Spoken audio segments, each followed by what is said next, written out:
Hello everyone! Welcome back again to my channel. So sa vlog na to, pag-usapan naman natin yung mga possible na physical symptoms na maramdaman ng isang babae na buntis sa unang linggo. So ito yung time na feeling mo buntis ka dahil may kakaiba kang nararamdaman sa katawan mo. Ito yung mga sintomas na sure na buntis ka without using any pregnancy test ha. So if you are interested on this topic, please watch the full video.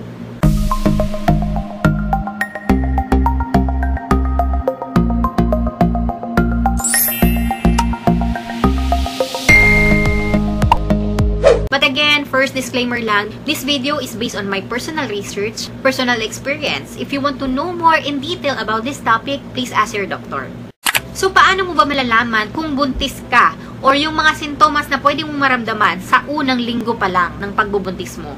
Bukod sa paggamit ng mga pregnancy test or ultrasound, alam mo na talaga na buntis ka. So, paano malalaman yun? Well, magbibigay ako sa inyo ng mga different symptoms na nararamdaman ng isang buntis sa unang linggo ng kanyang pagbubuntis. Pero alam nyo, per woman, iba-iba yung mga symptoms na pwede nilang maramdaman kapag sila ay buntis. May mga sintomas din na mararamdaman mo lang sa early pregnancy and mawawala din kapag ikaw ay pumalo na ng 4th and 5th of pregnancy. Minsan naman, hindi mo rin talaga madidifferentiate yung mga symptoms ng pregnancy kasi possible na iba yung maramdaman mong sintomas sa first pregnancy mo at iba rin yung maramdaman mong sintomas on your second pregnancy naman. So, iba-iba kasi talaga. But first, explain ko muna sa inyo kung kailan ba talaga nagsisimula ang pagbubuntis. So, doon sa first week of pregnancy, nag-i-start yan, simula doon sa unang araw ng huling regla mo or yung tinatawag na LMP. So, sa LMP mo, ibabase yung first week of pregnancy mo at hindi sa araw kung kailan ka nakipag-sex. Kaya nga, ito yung most common question ng mga doktor kapag ikaw ay nagpa-check up, kailan yung unang araw ng huling regla mo.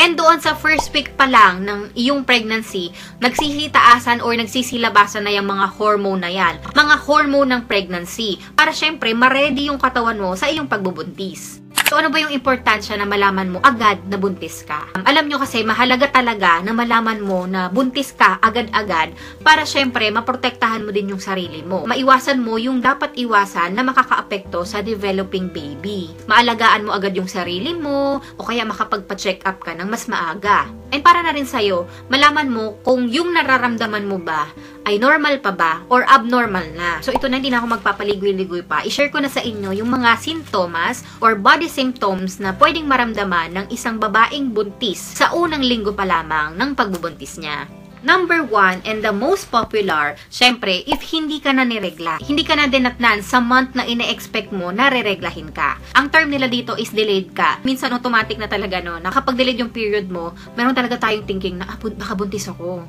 Number 2, kapag nagkaroon ka na ng spotting or nagkaroon ka ng blood spot sa panty mo. Actually, minsan ito na may misinterpret siya na regla, na iniisip nila pag may lumabas na dugo is regla pa yun. Kaya ina-expect nila na hindi pa sila buntis. Bakit ka ba nakakita ng blood spot sa panty mo? It happens dahil sa implantation. Nag-implant na yung embryo or yung fertilized egg mismo doon sa mattress mo. Dumikit na siya or namahay na siya doon sa mattress mo. Kaya magkakaroon ng blood spotting dahil syempre meron at merong dugo na lalabas doon sa process ng implantation. Pero ang spotting po kasi ay nangyayari lang sa isang araw. Sa loob ng isang araw, once mo lang siya makikita sa panty mo. And ang color niya mostly is color pink. Third is kapag nagkaroon ka na ng abdominal cramp or humihilab yung mattress mo. Kasi tayo mga babae, buwan-buwan, nagkakaroon din tayo ng abdominal cramps bago tayo magkaregla. Kaya minsan, nami-misinterpret siya na baka rereglahin ka lang, kaya ka nagkakaroon ng menstrual cramps or dysmenorrhea. So, bakit ba nagkakaroon ng abdominal cramps kapag ikaw ay buntis? Nangyayari kasi ang abdominal cramps kapag kumabit na si fetus doon sa uterus mo or doon sa mattress or parang implantation din siya. So, kapag nagkaroon ng implantation, magkakaroon ka ng implantation bleeding or spotting and abdominal cramps. Tandaan nyo lang mga mami, ang cramps ng pagbubuntis ay nararamdaman mo ito sa puson at lower back. So, ibang-iba talaga siya sa menstrual cramps na sa puson mo lang mararamdaman. And ang cramps ng pagbubuntis ay tumatagal ng ilang linggo or ilang buwan. Compared naman sa menstrual cramps na ilang araw lang yung tinatagal. E nawawala ito kapag ikaw ay nagkaroon na ng menstruation. So check nyo na lang yung difference ng dalawa para hindi kayo nalilito kung baka regla lang ba to or baka naman buntis na ako. Number 4, mapapansin mo rin na magkakaroon ka ng changes on your breast. Pwedeng namamaga ito, tumitigas, or lumalaki. Nangyayari yung mga symptoms na to after fertilization, specifically 4 to 6 weeks of pregnancy. pregnancy. Kasi syempre nga, nagsisitaasan na, nagsisilabasan na naman yung mga hormones ng pregnancy. Kaya nire-ready na yung body mo para sa pagbubuntis at para sa pagiging ina. Ang advice ko lang sa inyo, based sa aking experience, kasi ang sakit talaga and matigas talaga yung dede mo nun, wear comfortable bra. And kung kaya naman, huwag ka na lang magbra kasi mas komportable. Masakit kasi talaga siya, lalo na kapag masikip yung bra na sinusuot mo. And lumalaki din kasi yung breast mo pag buntis ka. Kaya kailangan mo mag-adjust ng size. Next, kapag ikaw ay buntis, possible na lagi kang hapo, lagi kang napapagod, mabilis kang mapagod. Isa yan sa mga sintomas na ikaw ay buntis. Nangyayari to dahil sa mga changes ng hormones or body changes na nangyayari sa iyong katawan. Kasi kapag ikaw ay buntis sa unang linggo, tataas na and maglalabasan na yung mga hormonal pregnancy, bumabagsak na yung sugar level mo yan, bumabagsak na rin yung BP mo or yung blood pressure mo, and tumataas naman yung blood flow mo or dumadami na yung fluid mo sa katawan. So, yung mga nangyayari sa katawan mo na ganon, nagre-resulta ito na mabilis ka ng mapagod. Kapag ikaw ay napagod, nagpahinga ka or nakatulog ka na, pagising mo, feeling mo pagod ka pa rin, ayan, sure na sure, buntis ka nga talaga. Next, ito, popular symptoms din to na lagi nyo nakikita sa pelikula is the morning sickness. Or ito yung pagsusuka-suka or pagduwal-duwal. Syempre, ang cause din nito is mga hormones ng pregnancy. Pero tandaan nyo mga mami, hindi lahat nakakaranas ng morning sickness. Iba't iba po kasi ang mga babae pag sila ay nagbubuntis. Tulad ko, I'm lucky na hindi ako nakaranas ng morning sickness nung nagbubuntis ako. Ang number one reason kasi niyan, dahil ang mga buntis, nagkakaroon na sila ng sensitivity sa amoy. Masyado na silang maselan sa amoy. So kung sakaling makaamoy sila ng matapang and hindi sila komportable sa amoy na yun na yung time na nahihilo na sila. Kaya nagre-result ito na nasusuka sila. Next is changes in body temperature. Yung pabago-bago yung temperature mo. Minsan malamig, sobrang init, kaya nagkakaroon ka minsan ng hot flashes or namumula-mula ka. Minsan feeling mo init na init ka. Ang reason din kasi nun is the hormones of pregnancy. Dahil pabago-bago din talaga yung mga hormones kapag ikaw ay buntis. Kaya yan yung mga isa sa effect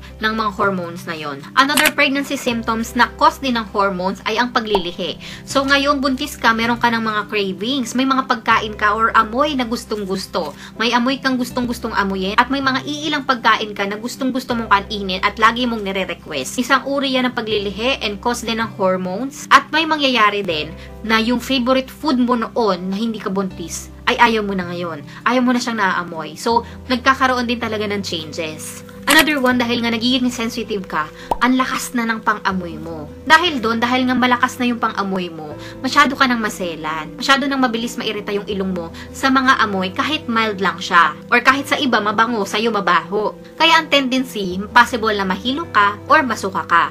Syempre, isa din to sa effect ng hormones. Ito common din to kapag napansin mo na meron ng lumalabas na discharge sa'yo, yung parang kulay puti na milky siya, tapos thick yung consistency niya and very sticky. Lumalabas lang po iyon kapag ikaw ay pregnant. Ito kasing liquid na to is pamprotekta sa vagina mo para walang pumasok na kahit anong infection and maiwasan mo yung UTIs. Itong liquid na to is very important and makikita mo lang talaga siya kapag ikaw ay buntis.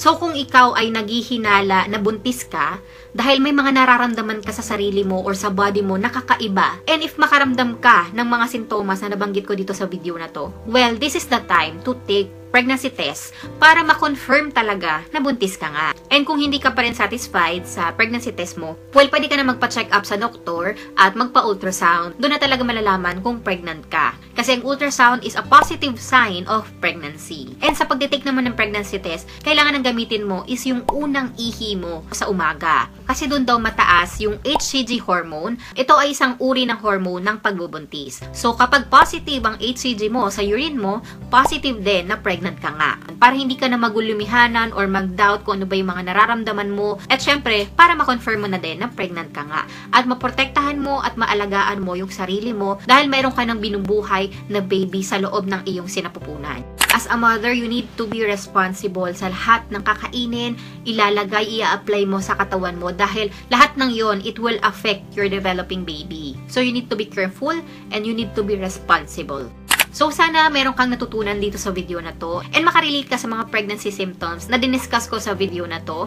Well, if you learn from this video, please hit the like button. Pwede mo na rin i-share para makapagpakalat pa tayo ng mga informative video gaya nito. And of course, subscribe on my channel and click mo na rin yung bell button para pag may bago po akong upload, ma-notify ka kaagad and mapanood mo. Bukod sa YouTube, meron din po ako mga ibang social media account. Ayan, lahat yun. Nag-upload din po kasi ako sa mga yan ng mga informative video kagaya nito, pero mga short clips lang. Pero marami talaga kayong matututunan. So, follow nyo yan and pwede nyo rin akong i-message kung meron kayong mga personal question. So, yeah, this is the end of another informative video. I hope you enjoy. See you on my next vlog. Goodbye!